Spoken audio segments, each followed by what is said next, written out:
Hello, lovely people. We are back, and in today's section, we will learn more about the past and background of the game of life. As we begin with this instructive and fascinating history, make sure you are comfortable.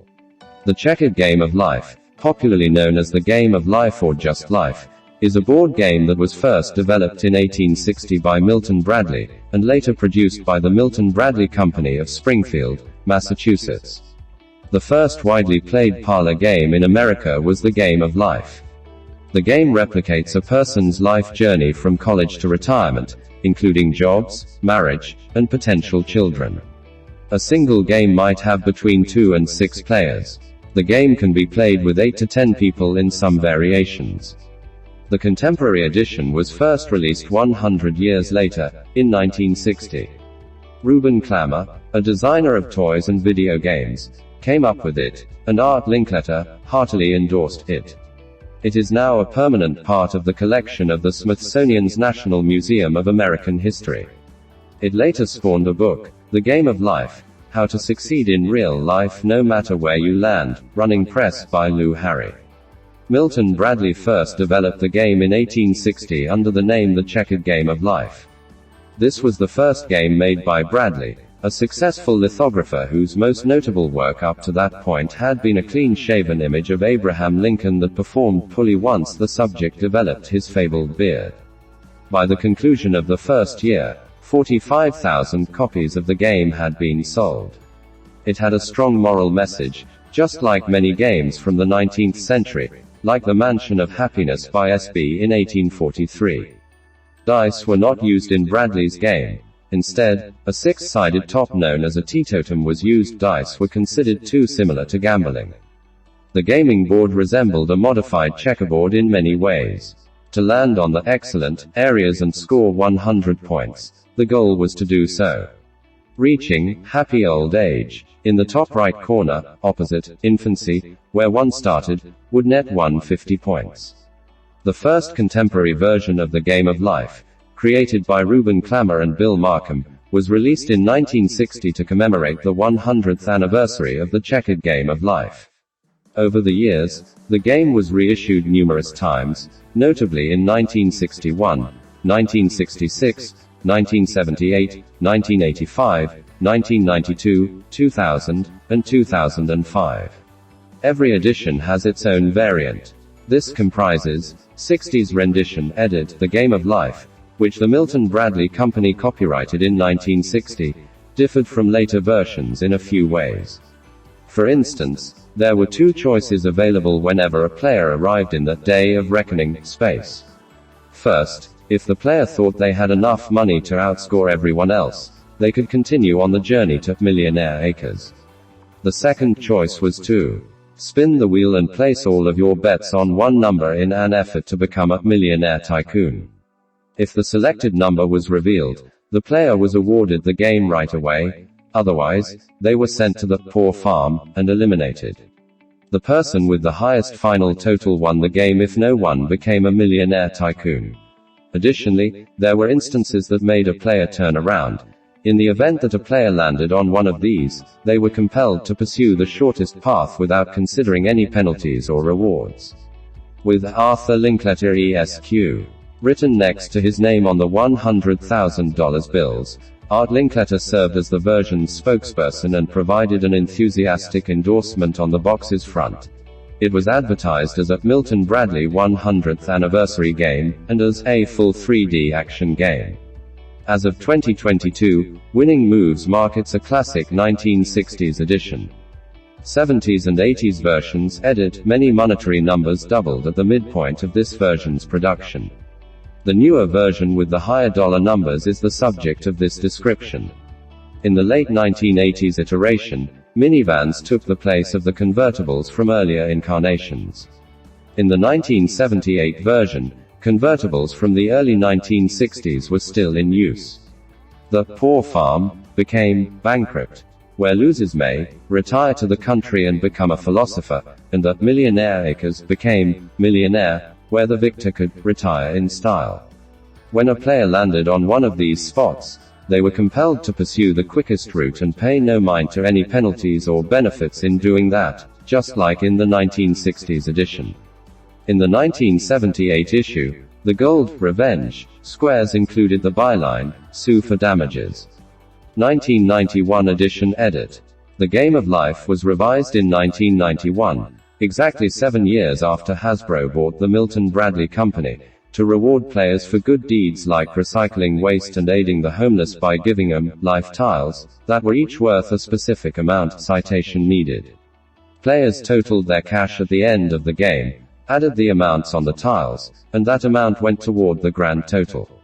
Starting with this edition, the areas that required players to travel back were eliminated. This version served as the basis for Hasbro's own video game development company's 1998 PC and Sony PlayStation adaptations of the Game of Life. Players may choose to play the basic version utilizing the life tiles or the enhanced version, which allows them to play one of several minigames by landing on an area with a life tile. After Hasbro Interactive and the previous Atari Interactive merged, Atari Interactive, now owned by Infogrames Entertainment SA, later re-released the PC version in 2003.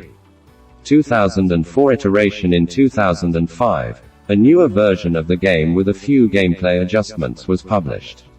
The new Game of Life decreased the element of chance, but it still heavily relies on chance and randomness but still rewards players for taking risks. 2012 iteration. The lawsuit square was replaced with a lawsuit card in the 2013 revision. Additionally, a new keep this card for 100,000 inches option was included. A 2017 update. The 2017 version has squares and pegs for getting pets. Version 2021 includes 6 different peg colors and invest cards. Added a pet edition as well. Phil Edwards started a debate on January 13, 2020, at 9:39 a.m., in which he explained his perspective on why there used to be poverty, suicide, and devastation in the Game of Life. He stated, "Life was a gloomy game when it first came out. Incredibly depressing. The candy-colored Life game from the 1950s and 1960s comes to mind when we think of the glossy American ideal of owning a home, having a large family, and getting wealthy. But things weren't always like that. The first versions of the Game of Life, which has been around for more than 150 years, were vastly different. The aim was to live a nice life, not to become a millionaire. And that includes the potential for some truly terrible outcomes, such as poverty or suicide." Many questions arose as time went on, and guest answers were provided. Let's investigate them. Why did the early versions of Life include the possibility of complete failure with lofty ideals like integrity, tenacity, and industry? Why was it so gloomy? And how did a game about principles turn into one about wealth? The explanation is based on Milton Bradley, the guy who created the game, and his extraordinary and amazing interests. How Milton Bradley created Life after botching the painting of Abraham Lincoln. Milton Bradley, who was born in Maine in 1836 and grew up in Lowell, Massachusetts, dropped out of college to start a career in printing. He swiftly established a monopoly, becoming the sole owner of a lithography machine outside of Boston, which helped him become a wildly successful businessman. Disaster, however, struck in 1860.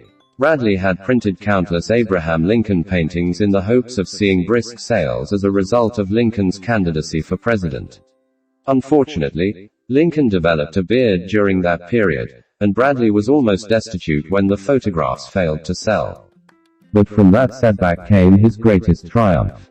Soon after, Bradley created the checkered Game of Life, whose board depicts the highs and lows of his own professional life. It ended up being a success.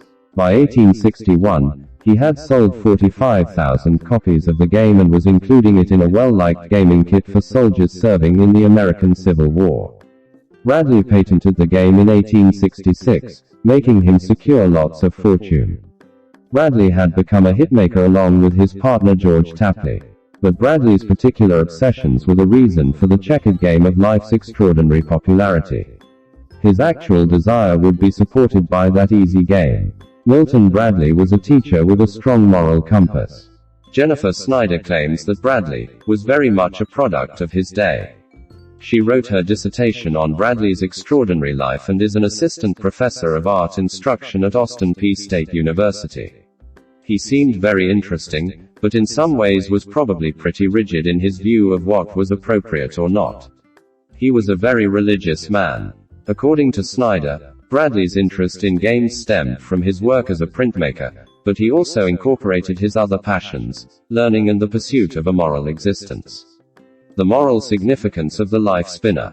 Ever ponder why the spinner is present in the life game?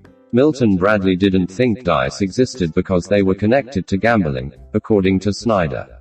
Gambling was harmful. Bradley created a spinner as an alternative, however the original model was a top-like spinner known as a teetotum. In addition, Bradley's ethics were strongly ingrained in the original life game in various ways.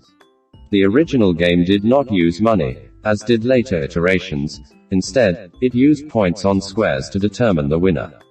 As a result of playing life and living life incorrectly, players had to take the chance of landing on dismal squares like suicide. You were eliminated from the game if you made contact with the suicide square.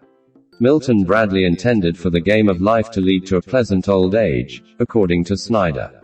In its original context, it was far more moral. Bradley's meaning of life also ended when his life did. The game of life started to change from a board game to an escape after Milton Bradley's death in 1911. The version played by current players emphasizes achievement and wealth over morality, reflecting a more materialistic American dream, as noted by Vox's Danielle Kurtzleben. For a board game designed to be played once and then forgotten, that shift might be unavoidable. A game without suicide, intoxication, and ruined squares is less alarming than Milton Bradley's checkered game of life, but by taking those squares out, Bradley also lost his moral vision for life in favor of escapism and money. That makes it surprisingly difficult to provide a solution to a couple of issues, including what should life's purpose be? Which game version is genuinely more depressing? Please share your thoughts and responses in the section below. And don't forget to click the bell icon to receive updates on new videos on our channel. I'll see you later. Thanks.